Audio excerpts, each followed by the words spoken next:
तरीके से जिन लोगों का मैंने नाम लिया उसी तरीके से अमल पजीर हुई। यहाँ सबसे इम्पोर्टेंट रोल क्योंकि बच्चों का प्रोग्राम था, बच्चों का रोल रहा।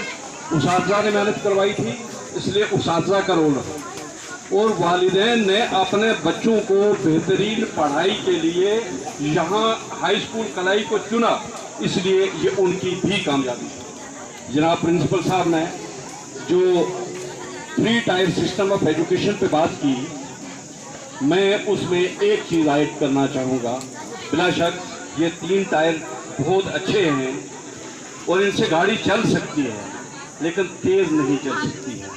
अगर तेज़ चलानी है, स्पीड पकड़नी है तो इसके साथ मेहनत का एक और टायर लगाना पड़ेगा और मुझे उम्मीद है कि हमारे हाई स्कूल कलाई के स्टाफ ने वो टायर बखूबी लगाया है और उस टायर की बदौलत ही इस स्कूल के 41 बच्चों में से 20 ने डिस्टिंक्शन हासिल की है, जो कि एक ख्वाब हुआ करता था। मैं ज़्यादा बात नहीं करूँगा लेकिन 1-2 छोटी छोटी बातें गुजारिश करके मैं अब स्टेज छोड़ दूँगा।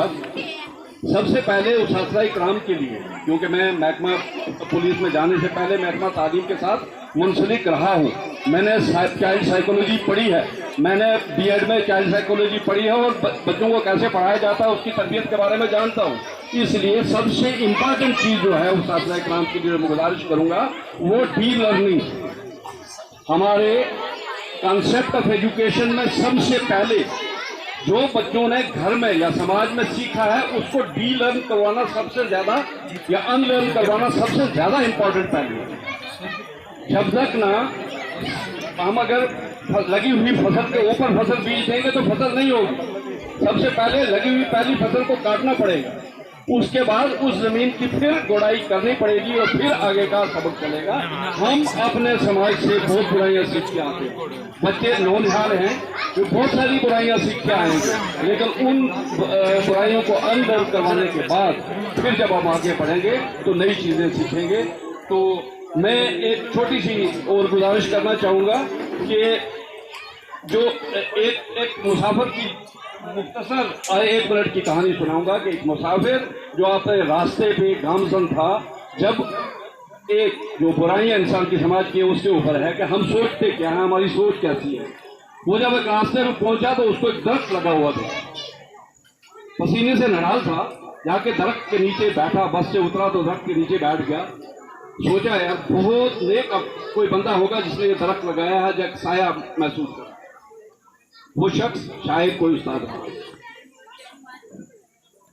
वहां मकान की छत से एक बच्चे ने आवाज दी, क्या आपको प्यास महसूस हो रही है, मैं आपके लिए पानी लाऊं? मैंने कहा हाँ प्यास तो लगी है, पानी तो चाहिए।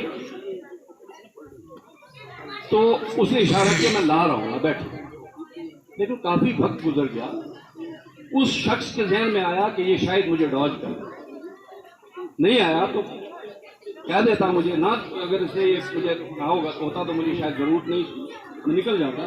खैर वक्त गुजरने के बाद जब वो देखता है तो उसको महसूस होता है, निकलने लगा होता है तो उसको महसूस होता है कि वही बच्चा एक जग में कुछ लेकर बाहर आ रहा है। पूछा कि आपने तो देर कर दी। उसने कहा मैंने सोचा ज्यादा थके हुए हैं, पानी फिर क्या पिलाऊंगा, मैं शिकंजी बना के लेगा। उसके जहन में ये बात आई कि देखो मैं इसके बारे में तो बहुत गलत सोच रहा था, लेकिन ये मेरे बारे में कितना अच्छा सोच रहा था, कितना अच्छा आदमी है। फिर जब शिकंजी का एक घोट पिया तो उसमें चीनी नहीं। मैंने कहा यार अगर शिकंजी बनाई दी थी इस आदमी ने तो बीच में चीनी भी डाल देता तो मैं अच्छे से पी पाता। इतनी देर में बच्चे ने अपनी जेब से एक खांड की पुड़िया निकाली और कहा मैंने सोचा हो सकता है आप कोई मसला डायबिटीज का हो, इसलिए मैंने खांड अलग से लाई।